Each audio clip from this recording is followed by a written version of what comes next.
raha nanao ny tolona isika dia nisy hira faneva ny ainatsika tao anatin'izany ary zany hira zany dia ny ainatsika mihitsy mandrapatonga ny androany le hoe iny lalan'iny satria iny lalan'iny a dia ao anatin'le tonony hoe iny lalan'iny dia lalatsarotra misy azo fijaliana olanjaina iny lalan'iny zay le hira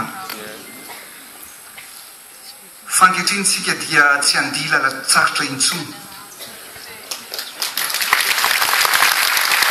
fa ametraka ny tontolo vaovao dia ny hira asotsika n'iny lalan'iny a dia ilay hira miteny hoe dia ilay fity ao anatin'ny tonony dia ilay fity dia hoe raha mifankaty isika dia iova lanitra vao zao fiainana zao koa ampanjakao le fity dia ho sambatra isika raha mifankaty tianareo ve zay hira zay hiara-itsanga anarytsika dia hiaraka anao an'izay hira zay a dia hiaraka ifandretanana dia za koa hidina eny a ampanjakatsika ny fity a tsy maintsy ho tafity Madagasikara misaotra dokla makasiraka tokotvavy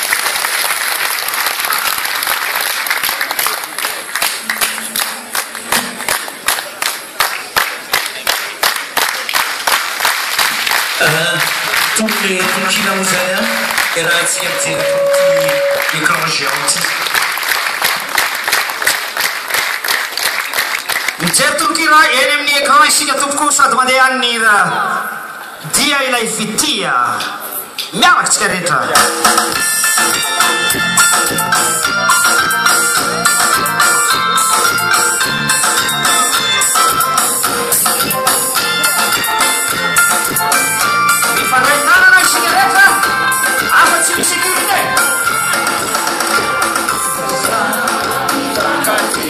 Yeah.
hira